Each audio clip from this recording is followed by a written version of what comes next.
आपको बता दें कि यूपी रेरा अध्यक्ष संजय भूसरेड्डी फिर से विवादों में हैं। अपने बेटे को रेरा कमेटी का मेंबर बनाया, तो वहीं आपको बता दें कि एनसीएलटी के लिए यूपी रेरा की कमेटी बनी थी। तो वहीं ऑर्डर कॉपी में लिखा है कि संजय के आदेश से जारी यूपी रेरा में अपने बेटे जयेश को संजय ने शामिल किया। तो वहीं मीडिया में फजीहत के बाद संजय भूसरेड्डी का बयान सामने भी आया है। बेटे को मार्च में ही हटा दिया गया था, ये उन्होंने अपने बयान में कहा। तो वहीं यूपी सरकार ने रेरा अध्यक्ष पर फिर एक्शन नहीं लिया।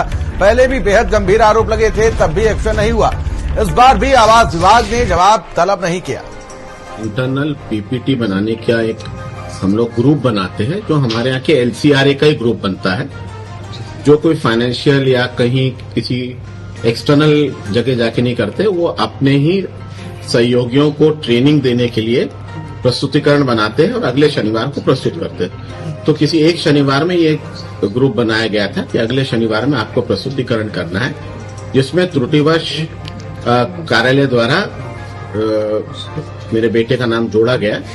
जब उस वक्त मैं बाहर था, क्योंकि मेरे घर में कुछ आकस्मिक घटना घटी थी। मैं जब लौट के आया तो मैंने वो आदेश देखा और फिर मैंने अपने जो तत्कालीन सचिव और अधिकारी लोग थे उनको मैंने कहा ये तय नहीं हुआ था, अतः उसे तत्काल निरस्त करें।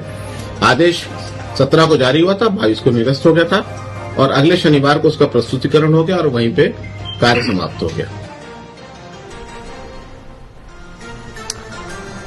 और हमारे स्टेट हेड वीरेंद्र जी हमारे साथ जुड़ चुके हैं। वीरेंद्र जी, क्या अपडेट जानकारी मिल पा रही है जिस तरीके से मीडिया में फजीहत हुई और उसके बाद ये बयान सामने आया है? मैं आपको फोन कर रहा हूँ। देखिए, संजय भूसरेड्डी जो है वो 1989 बैच के आईएएस अफसर हैं और ये जून 2023 में रिटायर हुए थे और इनकी बड़ी ईमानदार अफसर की छवि थी। सरकार ने इन्हें इसीलिए यूपी रेरा का चेयरमैन बनाया था, लेकिन मार्च में इन्होंने 17 तारीख को अपने बेटे को कमेटी में मेंबर बना दिया, जो सुप्रीम कोर्ट में अधिवक्ता हैं।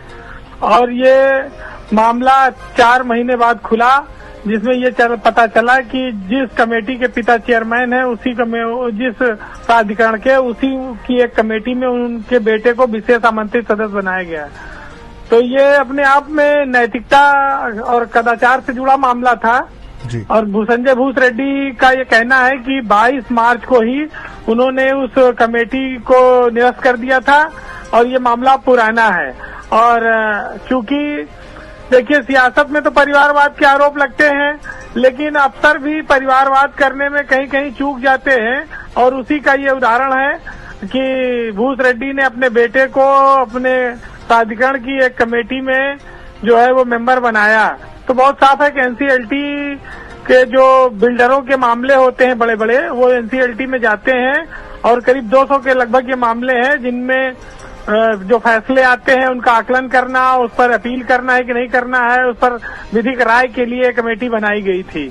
तो संजय भूसरेड्डी उत्तर प्रदेश में जो उन्होंने अभी तक अपनी पहचान बनाई थी, उसके विपरीत ये फैसला था और ये उनके कैरियर के लिए बहुत बड़ा डेंट था और एक दाग भी लगा है।